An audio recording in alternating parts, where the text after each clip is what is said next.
Bayangkan sebuah penjara raksasa berbentuk vertikal. Ratusan lantai menjulang tinggi, dengan satu platform makanan yang turun dari atas ke bawah. Mereka yang di lantai atas makan sepuasnya, sementara di bawah hanya kebagian sisa, atau bahkan tidak sama sekali. Inilah neraka modern, bernama The Hole. Setelah kisah mengerikan di film pertama, banyak yang mengira eksperimen brutal itu berakhir. Namun ternyata, sebuah fasilitas baru dibangun, lebih tinggi, lebih gelap, dan jauh lebih kejam. Kali ini, para tahanan bukan hanya dihadapkan pada rasa lapar, tapi juga aturan baru yang mematikan. Inilah kelanjutan kisahnya dalam The Platform kedua. Daripada penasaran, kita langsung saja masuk ke alur cerita film.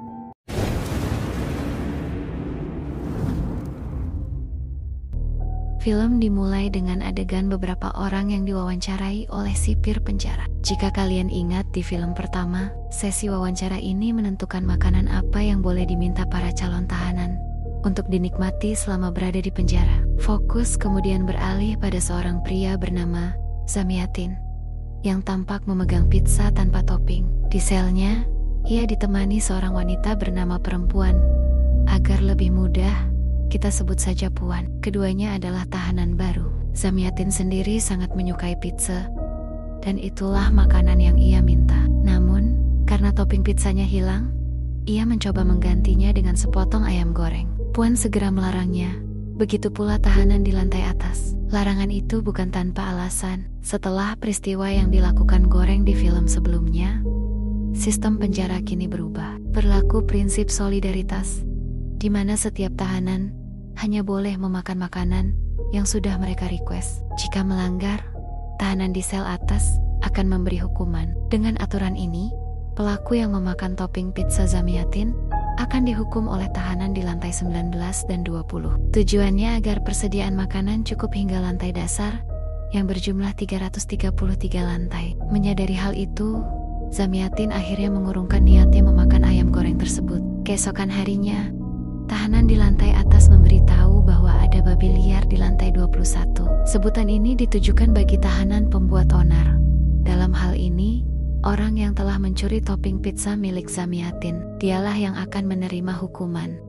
Orang di lantai atas kemudian memberitahu Zamyatin dan Puan untuk bersiap jika tahanan di lantai 19 dan 20 gagal menghukum para babi liar, maka merekalah yang harus turun tangan demi menjaga aturan solidaritas. Puan langsung bersiap dengan besi ranjang tidurnya, sementara Zamyatin hanya terdiam ketakutan. Badannya besar, tapi ternyata nyalinya kecil. Saat lift makanan turun, terlihat satu babi liar sudah tewas di atasnya. Itu berarti masih ada satu lagi di lantai atas. Pertarungan pun terjadi. Banyak makanan berhamburan keluar dari lift, hingga akhirnya seorang tahanan bernama Ellie tewas karena suhu ruangan mendadak berubah sangat panas. Bagi kalian yang bingung, kenapa sel bisa berubah panas?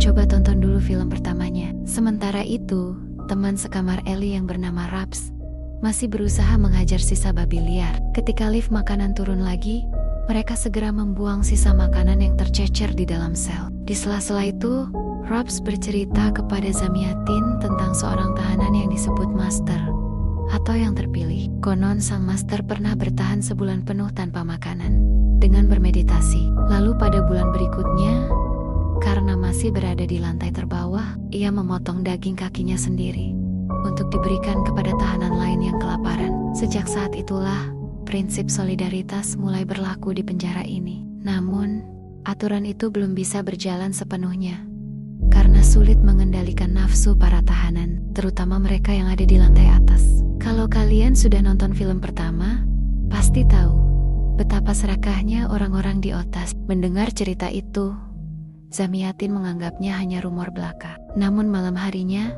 saat rasa lapar menyerangnya, ia berniat memakan daging Ellie yang menurutnya sudah matang akibat terbakar. Raps segera melarangnya dengan alasan kanibalisme sudah dilarang oleh sang master. Akhirnya, Raps terpaksa membuang mayat Ellie ke bawah agar tidak dimakan oleh Zamyatin.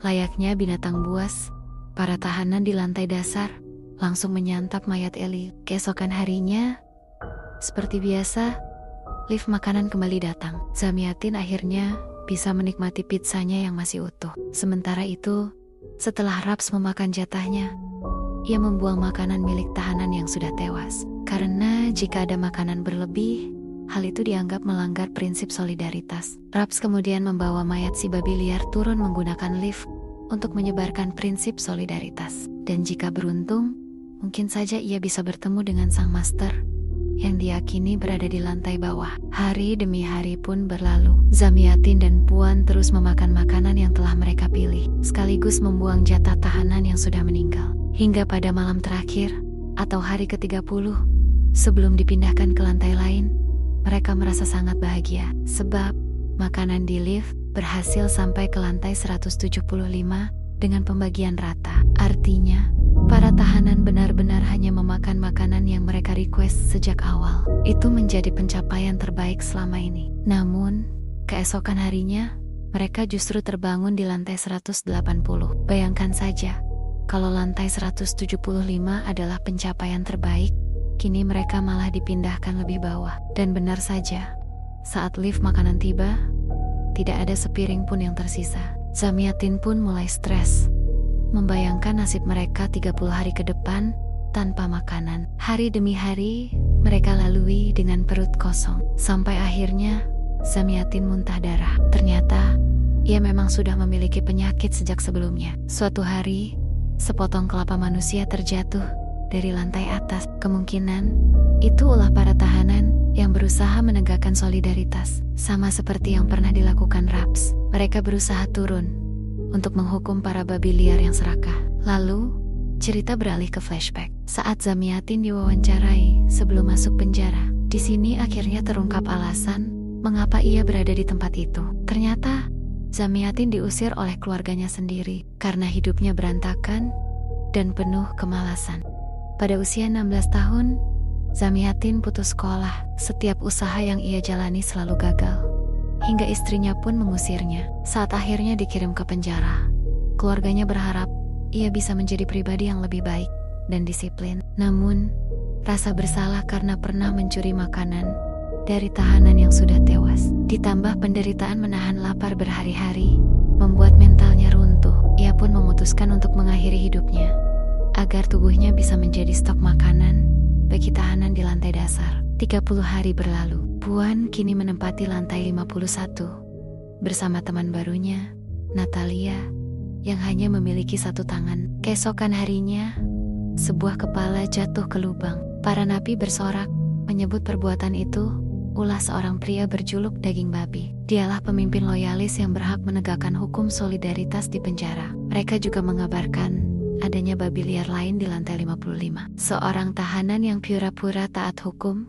namun ketahuan membunuh teman selnya. Meski hanya tahanan di 2 lantai atas yang berhak menghukum si babi liar, Puan yang berada di lantai 51 bersikeras ingin ikut bersama tahanan lantai 52 dan ke-53. Awalnya ia dilarang, tapi akhirnya Pak Uban mengizinkan. Dengan susah payah, mereka berhasil memojokkan si babi liar. Terdesak, pria itu berbohong. Ia mengaku sudah 1,5 tahun berada di penjara dan selalu tersiksa oleh rasa lapar. Dia mencuri makanan orang lain karena terpaksa, hanya demi bertahan hidup. Mendengar pengakuan itu, Puan tidak tega menghabisinya, bahkan melepaskan si babi liar tersebut. Setelah kejadian itu, Puan dan Natalia terpaksa menetap di lantai 55 bersama seorang tahanan disabilitas bernama Harry. Malam harinya, ketika Harry tertidur, Natalia menceritakan kisahnya. Ternyata, ia sudah 6 bulan berada di penjara ini. Natalia pun paham dengan sistem yang berlaku. Hanya boleh memakan makanan yang dipilih sejak awal, serta ikut andil dalam menghabisi para babi liar yang melanggar aturan. Awalnya, ia dan teman satu selnya mengira sistem itu baik. Namun, suatu hari mereka menemukan seorang tahanan yang sekarat. Karena iba, mereka memberinya makanan sisa dari tahanan yang sudah mati. Beberapa hari kemudian, daging babi mendatangi mereka dan menuduh mereka melanggar aturan. Akibatnya, Natalia dihukum dengan dipotong tangannya. Sementara temannya yang berusaha melawan berhasil mencungkil mata daging babi hingga buta. Namun balasannya lebih mengerikan. Ia diikat ke lift makanan dan dijadikan santapan bagi para tahanan di lantai dasar. Pasca kejadian itu, Natalia menyimpulkan tidak ada tahanan yang bisa keluar dari penjara ini dengan selamat. Menurutnya, satu-satunya cara bertahan hidup adalah kabur saat proses interval. Tepatnya, setiap 30 hari, ketika para tahanan dipindahkan ke lantai lain. Natalia yakin ada celah untuk tetap sadar saat proses itu berlangsung. Ia mengetahui gas yang dikeluarkan adalah sevofluran, jenis anestesi yang membius seseorang melalui udara. Artinya, jika mereka menemukan cara agar tidak terlalu banyak menghirup gas tersebut, ada kemungkinan mereka bisa tetap sadar saat pemindahan berlangsung.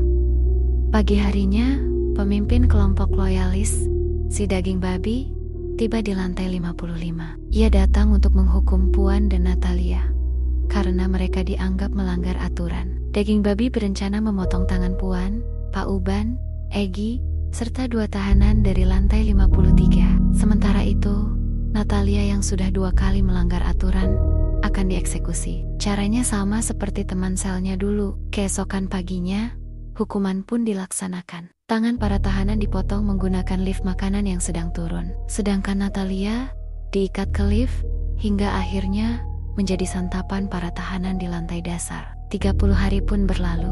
Kini Puan berada di lantai 72 bersama teman sel barunya.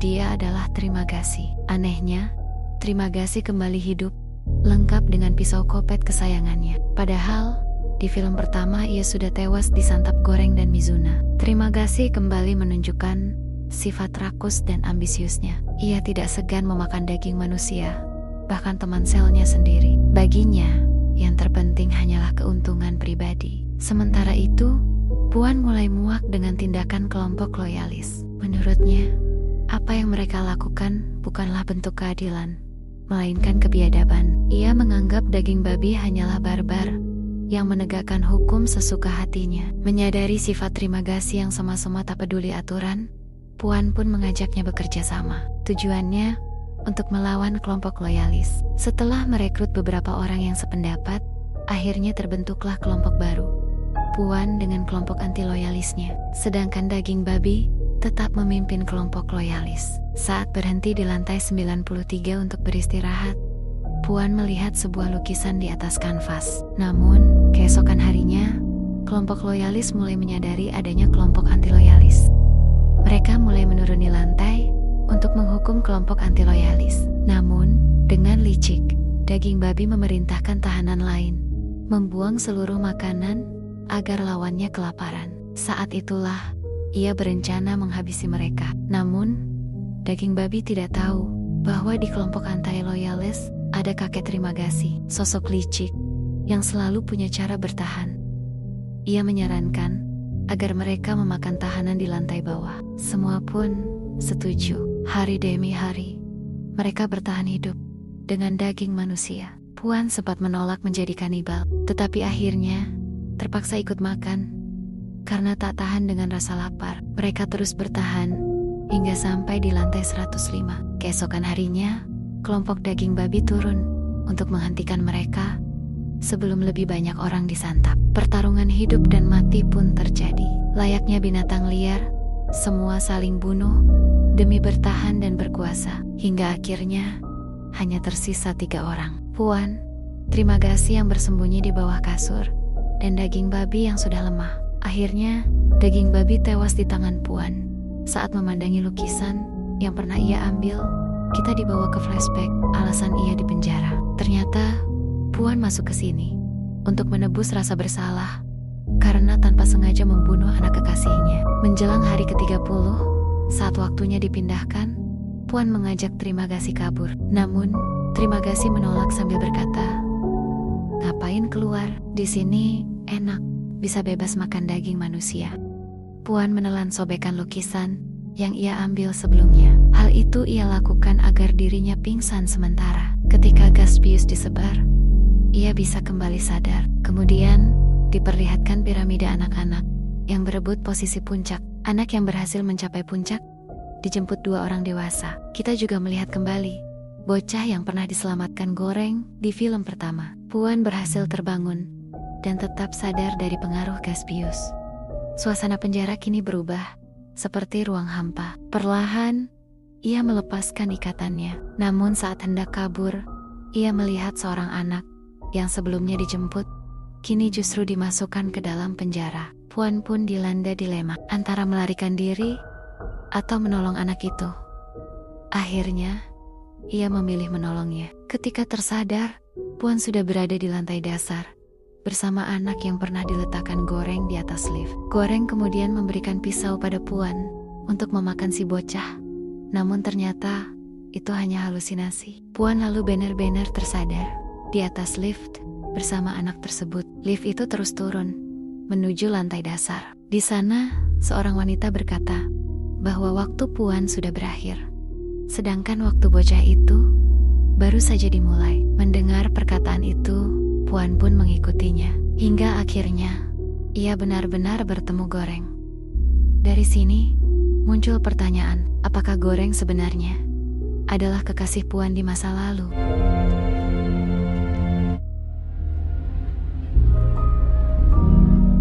Dan itulah akhir dari alur cerita film The Platform kedua. Film ini kembali mengingatkan kita tentang keserakahan, solidaritas, dan perjuangan untuk bertahan hidup di tengah sistem yang tidak adil. Menurut kalian, apa pesan moral paling kuat dari film ini? Tulis pendapat kalian di kolom komentar. Jangan lupa dukung channel ini dengan cara like, share, dan subscribe supaya kamu gak ketinggalan alur cerita film menarik lainnya. Sampai jumpa di video berikutnya.